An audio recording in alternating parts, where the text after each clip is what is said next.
కృష్ణకుమారి గారు నమస్కారం మేడం. నమస్తే అండి. మేడం, వైఎస్ఆర్సీపీ వాళ్ళు గనక ప్రతిపక్షంలో ఉంటే నాకు ఎప్పుడు అనిపిస్తూ ఉంటుంది అనమాట. ఇప్పుడు మన సెంట్రల్లో పార్టీలు చూసుకుంటే బీజేపీ ఎప్పుడు కూడా ప్రతిపక్షంలో ఉంటే మాత్రం రాష్ట్ర దేశం అంతా కూడా ఏదో గొడవలు జరిగిపోతున్నాయి, ఏదో అశాంతిగా ఉన్నట్టు కనపడతా ఉంటుంది అనమాట. అదే వైఎస్ఆర్ కాంగ్రెస్ వాళ్ళు గనక ప్రతిపక్షంలో ఉంటే వాళ్ళకి అసలు ప్రతిపక్షంలో ఎలా చేయాలి, ఎలా పోరాడాలి, ఎలా రాజకీయ లబ్ధి చేకూర్చుకోవాలో తెలియదు. అది దేశంలో. అలా రాష్ట్రంలో చూస్తే మాత్రం ఇక్కడ తెలుగుదేశము వైఎస్ఆర్సీపీ కూడా అదే పరిస్థితి. తెలుగుదేశం ప్రతిపక్షంలో ఉంటే వాళ్ళు ఏ ఇష్యూని తీసుకొని జనాల్లోకి తీసుకెళ్ళాలి, దేన్నైతే జనాల్లో కొంచెం చైతన్యం రేకెత్తించాలనే దాని మీద వాళ్ళకి అంత అవగాహన ఉండదు. ప్రభుత్వంలో ఉంటే పాలన అవన్నీ బాగానే చేస్తారు. కానీ వైఎస్ఆర్సీపీ వాళ్ళకి ప్రభుత్వంలో పాలన రాదు, కానీ ప్రతిపక్షంలో ఉన్నప్పుడు మాత్రం అశాంతి రగిల్చడం, గొడవలు చేయటం, ఏదో అయిపోతుందని భ్రమ కల్పించడంలో మాత్రం సిద్ధహస్తులు మేడం. ఎందుకంటే మనం చూసాం నిన్నటిదాకా పాస్టర్ ప్రవీణ్ గారిది. ఆయన ఎవరో తెలంగాణ నుంచి ఆయన బండి మీద తాక్కుంటా వచ్చి ఆయన అక్కడ పడిపోయి చచ్చిపోతే దాని మీద నానా యాగి చేశారు. సో దాన్ని హర్ష్ కుమార్ కూడా మనం స్పెషల్ కంట్రిబ్యూషన్ ఇవ్వాలి పాపం. ఆయన కూడా పాపం బాగా కష్టపడ్డాడు. అలాగే తర్వాత వక్ఫ్ బోర్డు, బీజేపీ వాళ్ళ పుణ్యం అంట వక్ఫ్ బోర్డు ఒకటి ఒకటి జరిగింది, దాన్ని వాడుకున్నారు. ఇవన్నీ పక్కన పెడితే తిరుమలలో గోశాలలో గోవులు చచ్చిపోయినాయి అని. ఎందుకంటే ఇప్పుడు మనం కూటమి ప్రభుత్వం తీసుకుంటే అందులో బీజేపీ కూడా ఉంది. బీజేపీ వాళ్ళకి అది హయ్యెస్ట్ ప్రయారిటీ అనుకుందాం. ఒకవేళ బీజేపీ లేకుండా బీజేపీ ఇలాంటి గొడవలు చేసిందంటే ఏదని అనుకోవచ్చు. కానీ బీజేపీ ప్రభుత్వంలో ఉండి, బీజేపీ అక్కడ లోకల్గా కూడా ఉండి, ఇక్కడ వైఎస్ఆర్సీపీ వాళ్ళు మాత్రం గోవులను చంపేస్తున్నారు, గోవులను జాగ్రత్తలు తీసుకోవట్లేదని, హిందువుల్లో కూడా ఒక అశాంతిని రేగొట్టాలని, అంటే ప్రతి మతంలోనూ ఒక పక్కన హిందువులు, క్రిస్టియన్స్, ముస్లిమ్స్ ఏ మతాన్ని వదలకుండా అందరిలోనూ ఒక అశాంతిని రేగొట్టాలని చాలా కుటిల ప్రయత్నాలు అయితే చేస్తున్నట్టు కనపడుతుంది మేడం. ఎందుకంటారు? ఒకటే అండి, తనకు అధికారం పోయింది. ఇవాళ అధికారం లేకుండా బతకలేని వ్యక్తులు చాలా మంది ఉన్నారు. ఉహు. అది ప్రజలకు సేవలు చేయటం కోసం కాదు, ప్రజల గొంతుకులు అవ్వాలని కాదు, వాళ్ళకి అధికారం కావాలి. ఇప్పుడు ఆయన 30 ఏళ్ళు నేను పరిపాలిస్తా, 30 ఏళ్ళు నేను పరిపాలిస్తా అని చెప్పి 30 ఏళ్ళకి సరిపడా 30 ఏళ్ళ తర్వాత రాజు ఎవడో రెడ్డి ఎవడో నన్ను పట్టుకునేది ఎవడు అనుకుంటూ ఆయన స్కాముల మీద స్కాములు చేశాడు. పైగా ఆయన పార్టీలో ఉన్న వాళ్ళు కూడా అలాగే అసలు మాకు ఎదురెవరు, మాకు ఎదురు లేదు అన్నట్లుగా ఉన్నారు వాళ్ళు. ఆ ఉన్నదాని పర్యవసానమే మనం గత పరిపాలనలో ఏమేం జరిగిందో మనం అన్ని చూసాం, ఎన్ని అపశృతులు చూసాం మనం. ఆఖరికి సాక్షాత్తు గోరంట్ల మాధవ్ లాంటి వాళ్ళు బట్టలిప్పుకుని తిరిగిన ఒక ఎమ్మెల్సీ, తన డ్రైవర్ని చంపి డోర్ డెలివరీ చేసిన ఒక డాక్టర్, మాస్కులు అడిగినందుకు అతను తన్ని చచ్చిపోయేలా చేసిన, మళ్ళీ ఒక రంగనాయకమ్మ గారు అనేవాడు ఒక చిన్న పోస్ట్ పెట్టినందుకు గాను ఆవిడని ఎంత హెరాస్మెంట్ చేశారో, అలాగే ఒక జర్నలిస్టు తనకొచ్చిన వాట్సాప్లో వచ్చిన దాన్ని ఫార్వర్డ్ చేసినందుకు ఆయన్ని అర్ధరాత్రే అరెస్ట్ చేయటం. అంటే ఇవన్నీ ఏంటి అంటే ఒక హెచ్చరికలు సమాజానికి. ఎవరైనా నోరు తెరిచారా మీ పని ఇంతే, మేమైతే ఉపేక్షించము, జాగ్రత్త, ఖబడ్డార్ అనే పద్ధతిలో రౌడీతనంగా పరిపాలన చేశారు తప్పితే ప్రజాస్వామ్యబద్ధంగా వాళ్ళు పరిపాలన చేయలేదు. సరే, అధికారం పోయేసరికి ఇప్పుడు వీళ్ళు ఓడిపోయిన మరుక్షణం నుంచి, అధికారం పోయిన మరుక్షణం నుంచి మామూలు రాజకీయ నాయకులైతే ఏం చేస్తారు అంటే ఆత్మవిమర్శ చేసుకుంటారు కూర్చుని. చింతన బయటకో లేదా బయటకు చింతనో ఏదో ఒకటి కూర్చొని మాట్లాడుకుని అసలు ఏం జరిగింది, అసలు మనం ఓడిపోవడానికి కారణం ఏంటి, మనం ఇచ్చిన పరిపాలన ప్రజలకు సరిపోలేదా, లేకపోతే ప్రజలు అసలు మన దగ్గర నుంచి ఇంకెక్కువ ఆశించారా, మనం చేసిన పొరపాట్లేంటి, తప్పులేంటి, ఇవన్నీ ఆలోచించుకుంటారు. వాళ్ళకి నిజానికి అవసరం కూడా లేదు అంత ఆలోచించుకోవాల్సిన అవసరం. ఎందుకంటే వాళ్ళు చేసినవన్నీ తప్పులే కాబట్టి పెద్ద కూర్చుని మాట్లాడుకోవాల్సిన అవసరం లేదు. సరే, అయితే అయింది, మన కాలం కలిసి రాలేదు, మనం ఒక సమయం కోసం ఎదురు చూద్దాము అని అంటే దానికి ఇప్పుడు ప్రజాస్వామ్యబద్ధంగా ఎన్నికైన ప్రభుత్వము, అది చెడ్డదైనా మంచిదైనా ఎట్లాంటి ప్రభుత్వమైనా 5 సంవత్సరాలు అధికారంలో కొనసాగే అవకాశం మన రాజ్యాంగం కల్పించింది కదా. అందుకని ఏం చేసేవాళ్ళు అంటే పాత వాళ్ళు ఓడిపోయిన తెల్లారి నుంచినే గొడవలు మొదలెట్టకుండా, గలాటాలు సృష్టించకుండా వాళ్ళు ఏం చేసేవాళ్ళు అంటే వెయిట్ చేసేవాళ్ళు. ప్రజలకు కూడా ఒక అలవాటు ఏంటంటే 5వ సంవత్సరాన్ని ఎలక్షన్ ఇయర్ గా చూసేవాళ్ళు. రాజకీయ నాయకులు అలానే చూసేవాళ్ళు, ప్రజలు అలాగే చూసేవాళ్ళు. అలాంటిది వీళ్ళు ఇక్కడ బిఆర్ఎస్ పార్టీ అంతే, బిఆర్ఎస్ అనకూడదు అనుకుంటా, టిఆర్ఎస్ అంతే, ఇక్కడ వైసీపీ అంతే. రెండు పార్టీలు కూడా ఓడిపోయిన మరుక్షణం నుంచి ఎప్పుడు మళ్ళీ అధికారం వస్తుందా అనే తహతహలో ఉన్నారు. ఈ తహతహలో ఉండేటప్పుడు ప్రభుత్వం అన్న తర్వాత తప్పులు జరుగుతుంటాయి, ఒప్పులు జరుగుతూ ఉంటాయి, లేదు ప్రకృతి పరంగా విపత్తులు వస్తూ ఉంటాయి, అంతర్జాతీయ పరిస్థితులు వల్ల దేశీయంగా ఇబ్బందులు ఉంటాయి, ఎన్నో రకాల ప్రాబ్లమ్స్ ఉంటాయి. కానీ ఈ ప్రతి సమస్యని తమకి అనుకూలంగా, తమ రాజకీయానికి అనుకూలంగా వాడుకోవాలి అని చూడడం మట్టుకు జగన్మోహన్ రెడ్డికి వెన్నతో పెట్టిన విద్య. ఇప్పుడు ఆయన ఏం చేస్తున్నాడు, నాకు ప్రతిపక్ష హోదా ఇవ్వలేదు అని కొన్నాళ్ళు గగ్గోలు పెట్టాడు. అది అయిపోయిన తర్వాత ఇక అది సద్దుమణిగిన తర్వాత ఇక నెక్స్ట్ ఇప్పుడు ఆయన టార్గెట్ ఏంటి అంటే ఏదో ఒక ఘర్షణలు జరగకపోతాయా, అవి మతపరమైనవి అయినా లేకపోతే సామాజికంగా కావచ్చు, ఏదైనా సరే జరగకపోద్దా, జరిగితే దాన్ని మనం చెలువలు పలవలు చేసి, గోరంతలు కొండంతలు చేసి, గోబెల్స్ ప్రచారం చేసి, ఎలా అయినా సరే దాని నుంచి మనకు ఆ సమస్య నుంచి మనం పరిష్కారం మనకు అనుకూలంగా ఒక అవకాశంగా తీసుకోవచ్చు అనే ఒక దురుద్దేశంతో జగన్మోహన్ రెడ్డి కూర్చుని ఉన్నాడు. రావటమే మా పార్టీ వాళ్ళని 33 మందిని చంపేశారని జంతర్ మంతర్లో పెట్టాడు. నానా సరే చచ్చిపోయి ఉండొచ్చు, వాళ్ళ లిస్ట్ ఇవ్వు నానా అంటే ఈ రోజు వరకు లిస్ట్ లేదు. ఇలా అదైపోయింది. ఇట్లా ఇప్పుడు నేను చెప్పాలంటే చాలా ఉన్నాయి. కానీ ప్రస్తుతం ఈ మతానికి సంబంధించిన దాంట్లో అతను ఏ విధంగా తీసుకున్నాడు అని చూస్తే గనక పాస్టర్ ప్రవీణ్ చనిపోయారు. అది నాలాంటి వాళ్ళకు కూడా అది హత్యలానే అనిపించింది. కానీ అది రోడ్ యాక్సిడెంట్ అని చెప్పి పోలీసులు ప్రూవ్ చేశారు ప్రాథమిక విచారణలో. సరే, ప్రాథమిక విచారణలో అలా జరిగి కూడా తరువాత తారుమారైన సంఘటనలు మనం చాలా చూసాం. బహుశా అలా జరగొచ్చేమో. ప్రభుత్వం పని చేయనివ్వాలి కదా, దానికి కొంత సమయం ఇవ్వాలి కదా. అసలు వీళ్ళే అక్కడ ఇన్వెస్టిగేషన్ ఆఫీసర్లు, వీళ్ళే లాయర్లు, వీళ్ళే కోర్టులు, వీళ్ళే తీర్పులు ఇచ్చేయడాలు, అన్నీ చేసేయటాలు. నిజానికి వీళ్ళు చాలా అత్యుత్సాహంతో వీళ్ళు ప్రవర్తించిన వీళ్ళ ప్రవర్తన వల్ల నిజానికి ప్రవీణ్ పగడాల మామూలుగా అయితే చనిపోయిన వాళ్ళ కళ్ళు చారడు అంటారు. కానీ పాపం ప్రవీణ్ పగడాలని ఒక తాగుబోతుగా, వ్యసనపరుడుగా, బాధ్యతారహితమైన వ్యక్తిగా చిత్రీకరించడానికి వీళ్ళు సహాయ శక్తుల అంటే ఇవాళ సమాజం ముందు ప్రవీణ్ పగడాల ఈ విధంగా ఎక్స్పోజ్ అవడానికి మట్టుకు వైఎస్ఆర్ పార్టీయే కాదు, వాళ్ళు చేసిన రచ్చే కారణం. అయితే ఈ రచ్చ నుంచి వాళ్ళు ఆశించింది ఏంటి అంటే మేము ముస్లిం మతం కోసం ఉన్నాము అని, మేము క్రైస్తవుల పట్ల ఉన్నాము, వాళ్ళ పక్కన ఉన్నాము, క్రైస్తవులకి న్యాయం చేయటానికే మా పార్టీ ఉంది అని క్రైస్తవులు అనుకోవాలి అని. ఈ అనుకున్నది ఎప్పుడు ఓట్లేస్తుంది? ఇంకా 4 సంవత్సరాలు ఉంది. 4 సంవత్సరాల లోపు దీన్ని మీరు ఇలాగే కొనసాగించగలుగుతారా? ఈ మానసిక స్థితిని ఎందుకు చేస్తున్నారు ఈ వృధా ప్రయాస? నాకు అర్థం కావట్లా.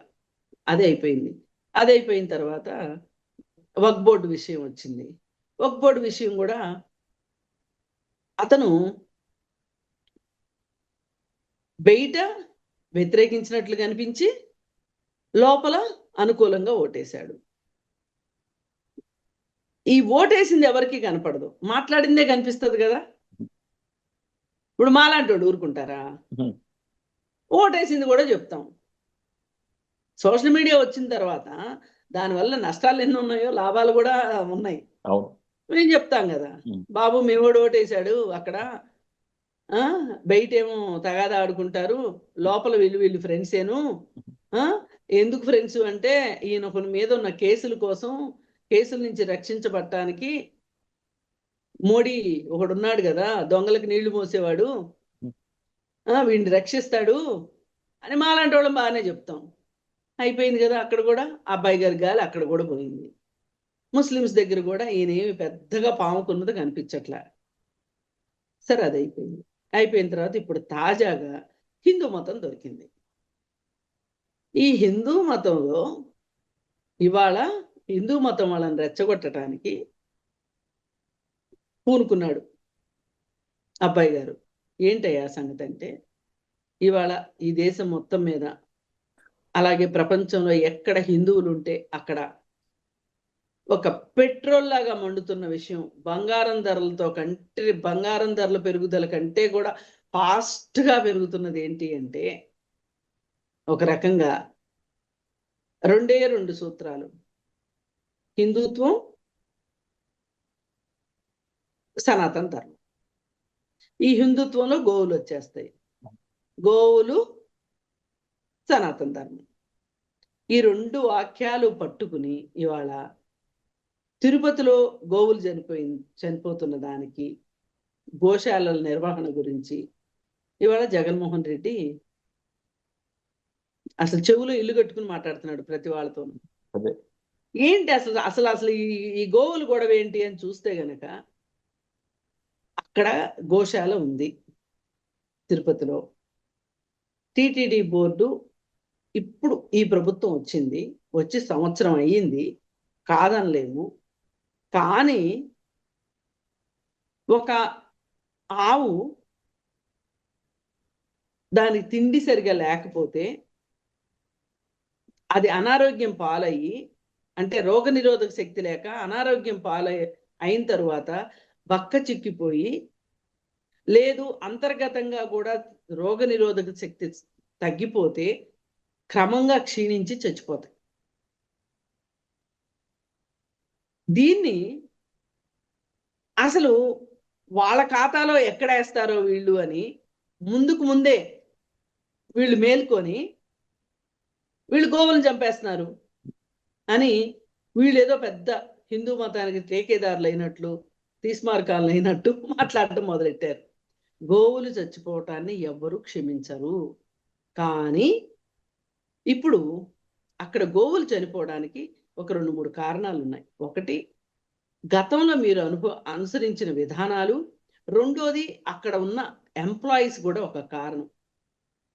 ఇవాళ ఈ రోజుకి ఆంధ్రప్రదేశ్లో బాధ్యతారాహిత్యంగా వ్యవహరిస్తున్న ప్రభుత్వ ఉద్యోగులు, పోలీసులు, అలాగే ఐఏఎస్లు, అలాగే ఐపీఎస్లు, వీళ్ళందరూ ఎవరైతే ఉన్నారో వీళ్ళంతా ఇంకా వాళ్ళకి, అంటే అందరూ కాదు, చాలా మందికి ఈ రోజుకి వాళ్ళు చంద్రబాబు నాయుడిని సీఎంగా ఒప్పుకోవట్లే.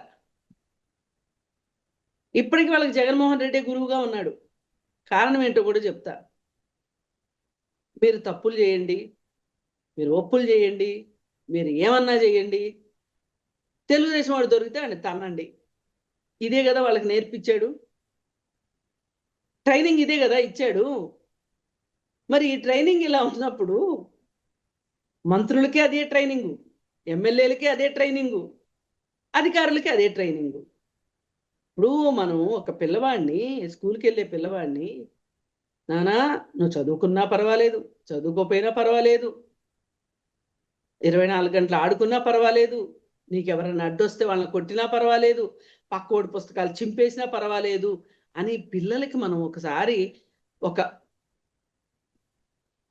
ఉద్దేశాన్ని మనం కల్పించిన తర్వాత, ఈ పిల్లల్ని క్రమశిక్షణలో పెట్టడానికి ఒక టీచర్ వచ్చాడు అనుకుందాం. వచ్చిన తర్వాత రాగానే ఆ పిల్లల్ని క్రమశిక్షణలో పెట్టే అల్లావుద్దీన్ అద్భుత దీపం ఎవరి దగ్గరైనా ఉంటుందా? ఉండదు. ఒక తెలుగు సినిమాలో కూడా ఇలాంటివి చూసాం. బూతులు మాట్లాడుతూ ఉంటాడు ఒక పిల్లోడు. వాళ్ళ నాన్న బూతులు మాట్లాడుతుంటాడు, వాళ్ళ నాన్న ఇంట్లో పనోళ్ళు బూతులు మాట్లాడుతుంటారు, వాళ్ళ అమ్మ తప్పితే అందరూ బూతులు మాట్లాడతారు. వాడు ఆ ఊర్లో వాళ్ళ నాన్న ఓ చిన్నపాటి జమీందారు, ఉహుం, వాడు స్కూల్కి వచ్చి బూతులు మాట్లాడుతుంటాడు. అప్పుడు ఏం జరిగింది? స్కూల్కి కొత్త మాస్టర్ వచ్చాడు. వచ్చి వాడిని బూతులు మార్పించడానికి చాలా కష్టపడాల్సి వచ్చింది. అంటే వాడు బూతులు మానాలంటే ఏం చేయాల్సి వచ్చిందంటే వాళ్ళ నాన్న మార్చాల్సి వచ్చింది. ఉహుం, వాళ్ళ నాన్న మారిస్తే మార్చితే వాడు మారాడు. ఉహుం. అట్లా ఇప్పుడు ఈ అధికారులంతా, ఎమ్మెల్యేలు, అధికారులు, మంత్రులు, వీళ్ళంతా ఒక అరాచకానికి అలవాటు పడిపోయారు. ఇప్పుడు వీళ్ళు దారిలోకి రావాలంటే ఎప్పటికి వస్తారు చెప్పండి? ఉహుం. ఎంత టైం పట్టింది చెప్పండి? అందులో బోమన్ కరుణాకర్ రెడ్డి కూడా చెప్తున్నాడు కదా, ఇప్పటికీ అక్కడ ఉంది 2,000 మంది మా మనుషులే ఉన్నారు అని. ఆ, అది సంగతి. ఆ, వాళ్ళ మనుషులే ఉన్నారు, వాళ్ళ ఉమ్, మనుషులే ఉండి వాటికి నీళ్లు పెట్టకుండా, వాటికి గడ్డి పెట్టకుండా, వాటికి ఆ, ఏమీ చేయకోకుండా, ఏదైనా అనారోగ్యం వస్తే చూపించుకోకుండా ఉమ్, ఉన్నారు అని భూమన కరుణాకర్ రెడ్డి చెప్పాడు అంటే ఈ మొత్తం కార్యక్రమానికి ఎవరినండి మనం నిందించాలా? ఉమ్, ఇప్పుడు మామూలుగా అయితే దావోస్ లో మీటింగ్ జరుగుతుంది, ఏది ఉమ్. ఆ ఇన్వెస్టర్. బిజినెస్ ఉమ్, కు ఉమ్, సంబంధించింది. ఏమండి మీరు దావోస్ వెళ్ళలేదు ఏంటండి అంటే, అక్కడ -డిగ్రీస్ చలి ఉందండి, ఉమ్, అందుకే వెళ్ళలేదండి అంటే, జగన్మోహన్ రెడ్డి కాబట్టి వదిలిపెట్టాడు. ఉమ్, అదే చంద్రబాబు నాయుడు అయితే వదిలిపెడతారా? ఉమ్, చింతపరికి తీసుకొని ఈపు మీద 4 ఏడు, ఉమ్. ఏదా రాజా దాదా ప్రజా. ఆడెవడో సంక్రాంతికి డాన్స్లు వేశాడు రోడ్డు మీద, అంబటి రాంబాబు. ఆహా, అంబటి రాంబాబు. ఉమ్, ఇంకొకళ్ళైతే ఊరుకుంటారా? ఉమ్, ఇలా అంటే నేనేమంటున్నా అంటే, ఇలా బరి తెగించిన వాళ్ళని తయారు చేసిన జగన్మోహన్ రెడ్డి, అతని అధికారంలో, అతని పరిపాలనలో, ప్రభుత్వ యంత్రాంగంలో ఉన్న ఉద్యోగులు కూడా అలాగే తయారయ్యారు. ఆ ఉద్యోగులు క్రమశిక్షణలోకి రావాలి అంటే టైం పట్టుద్ది. అంత అర్జెంటుగా అవుతుందా? అందుకే నేను అందరికి బాగా అర్థం అవ్వాలని సినిమా ఎగ్జాంపుల్ చెప్పింది అందుకు. ఉమ్. అందుకని వీళ్ళు మారరు ఇంత తొందరగా. Yeah. అయితే దీన్ని కూడా తమకు అనుకూలంగా మార్చుకోవాలనుకున్నారు. అప్పుడప్పుడు నిజాలు చెప్పేసి యాప్ మీద ఉన్నట్టుంది పాపం కరుణాకర్ రెడ్డికి. దొరుకుతాయి. అందుకే ఉమ్, ఈ నిజం చెప్పేశాడు, మా వాళ్ళు ఇంకా అక్కడ ఉన్నారు అని. మీ వాళ్ళు అక్కడ ఉన్నారు అంటే వాళ్ళే చేస్తున్నారు, ఉమ్, చేసి అధికారంలో ఉన్న వాళ్ళ మీద నెపం వేసేస్తున్నారు.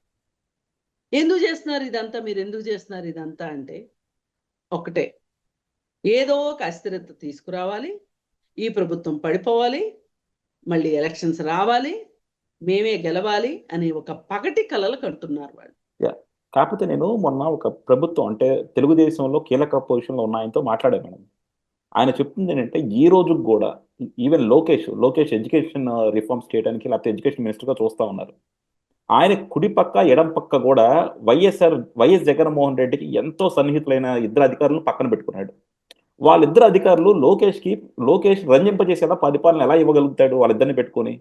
వాళ్ళల్లా వైఎస్ఆర్సీపీ వాడు చెప్పినట్టు, వైఎస్ జగన్మోహన్ రెడ్డి చెప్పినట్టు ఇంకా విద్యా వ్యవస్థను నాశనం చేసి వైఎస్ఆర్సీపీకి లాభపడేటట్టు చేస్తారు కదా. వీళ్ళు ఎందుకు అది రియలైజ్ అవ్వట్లేదని అడుగుతా ఉన్నారనమాట. ఇది ఒక్కళ్ళు కాదు, చాలా మంది కూడా ప్రశ్నిస్తా ఉన్నారు. చాలా మంది అడుగుతున్నారండి. ఉమ్, ఈ రోజుకి వైఎస్ఆర్ పార్టీకి సంబంధించిన వాళ్ళ హవానే నడుస్తుంది ప్రభుత్వాల్లో అని కూడా చెప్తాను. అదే అండి, ప్రక్షాళన చెయ్యాలి అంటే అసలు సమస్య ఏంటి అనేది అర్థం కావాల, దానికి కారణం ఏంటో అర్థం కావాల, దాన్ని పరిష్కరించడానికి ఏం పద్ధతులు అవలంబించాలా అనే దానికి కూడా సమయం కావాలి. ఇవాళ ఒక్కొక్క డిపార్ట్మెంటు ఎంత దారుణంగా ఉందో అంత దారుణంగా ఉంది. ఒక పక్క ఆర్థిక పరిస్థితి బాగలేదు, ఓ పక్కన 3 రాజధానులు అన్న భావన నుంచి జనాలు బయటకు వచ్చి అమరావతి మా రాజధాని అనుకునే పరిస్థితిలో అమరావతిలో ఆ కృషి కనిపించాలి, పోలవరం పని కావాలి. ఇట్లా చాలా ఉన్నాయండి. ఎన్నిటి మీదని వాళ్ళు కాన్సన్ట్రేట్ చేస్తారు నాకు అర్థం కావట్లేదు. ఇది వీళ్ళు ఎప్పుడైనా పాడు చేయడం చాలా ఈజీ అండి. ఒక పేపర్ని ముక్కలు చేయటం చాలా ఈజీ, కానీ ఆ ముక్కలన్నీ అతికించటం అవును. ఎంత కష్టం. ఇప్పుడు అదే జరుగుతుంది. Yeah. పైగా వీళ్ళు చేసినోళ్ళు చేసినట్లు అలా కూర్చోకుండా ఇలాంటి అవకాశాలు వచ్చినప్పుడు అవకాశాలను వాడుకోవాలి అని కూడా చూస్తూ ఉంటే గనక, మన రాప్తాడెళ్ళి ఏం మాట్లాడాడని జగన్మోహన్ రెడ్డి, పోలీసులకు బట్టలు తీసుకొడతావా నువ్వు? అసలు పోని నీకు అంత అధికారమే ఉంది అనుకుందాం, వాళ్ళు అంత తప్పులే చేశారు అనుకుందాం, చట్టం ఒప్పుకుంటుందా? Mhm. ఒప్పుకోదు కదా. మరి ఈ లెక్కన నువ్వు సరిగా పరిపాలన చేయలేదు కదా, నీ బట్టలకు తిప్పిచ్చేవాళ్ళు ఎవరు ఈ లెక్కన? కాకపోతే ప్రజలు బాగానే బట్టలు తీశారు, ఓటు ద్వారా అధికారం పోగొట్టారు. ఇది చాలదు కదా, ఇది చాలు కదా నీకు. మరి ఇప్పుడు నువ్వు చేయాల్సింది ఏంటి? ఆత్మపరిశీలన చేసుకోవాలి. అంతేగాని ఏ అవకాశం దొరుకుతుందా ఆ అవకాశం ప్రకారం, ఇప్పుడు శవాలు ఎక్కడ దొరుకుతాయా వెళ్ళి నవ్వాలని కానీ, శవాలు ఎక్కడ దొరుకుతాయా శవ రాజకీయాలు చేయాలని కానీ, ఇట్లా మీరు ఆలోచన చేస్తే గనక ఇంక మీరు ఎప్పటికీ మీ జీవిత కాలంలో మీరు అధికారంలోకి రాలేరు. అసలు ఎక్కువ సమయం కూడా లేదనిపిస్తుంది పార్టీని మూసుకోవటానికి కూడా. Yeah. Mhm. ఆ పరిస్థితులు ఉన్నాయి కాబట్టి ఇంకాస్త వీళ్ళు అంటే ఇంకేం చేసైనా ఎట్లా కొట్లా అధికారాన్ని నిలబెట్టుకోవాలనే తపనలో వీళ్ళు మరిన్ని తప్పటడుగులు వేస్తున్నారు అనిపిస్తుంది. ఆ, ఏదైనా సరే ఆంధ్రప్రదేశ్ వరకు, తెలంగాణలో పాత బస్తీ సంగతి పక్కన పెడితే, మత కల్లోలాలు సృష్టించడం అంత ఈజీ కాదు. అవును. మన కులాలు ఉన్నాయి మతాల ప్రకారం విభజించటం తెలుగు రాష్ట్రాల్లో అంత ఈజీ కాదు. తెలంగాణలో కూడా మత విద్వేషాలు ఉండేవి, ఆ గొడవలు జరిగేవి అంటే కూడా అది ప్రజల మధ్యలో రాలేదండి, రాజకీయ పార్టీలే చేశారు. దానిలో జగన్మోహన్ రెడ్డి తండ్రి పాత్ర కూడా ఉంది ఒకసారి, చెన్నారెడ్డి గారిని దించేయడానికి. ఏది ఏమైనా ఇవన్నీ ఈ బుద్ధులు ఇవన్నీ తల్లిదండ్రులు ఇచ్చిన దేహంతో పాటు బుద్ధులు కూడా వస్తాయి అన్నట్లు ఇది వంశపారంపర్యమైన జబ్బులాగా అనిపిస్తుంది. దీనికి ఒకటే మందు, ఇలాంటి వాళ్ళు శాశ్వతంగా రాజకీయాల్లో లేకుండా ఉండడం తప్పితే వేరే మార్గమే లేదు. డెఫినెట్ గా మేడం. ఎందుకంటే మనకి మొన్న ఏబి వెంకటేశ్వరరావు గారు కూడా చెప్పినట్టు జగన్ నెవర్ అగైన్, ఇది మాత్రం జనాల్లోకి చాలా బాగా తీసుకెళ్ళాలి. ఎందుకంటే జగన్మోహన్ రెడ్డి ఒక 5 సంవత్సరాలు ప్రభుత్వంలో ఉంటే ప్రజల్ని రాష్ట్రాన్ని అధోగతి పాలు చేశాడు.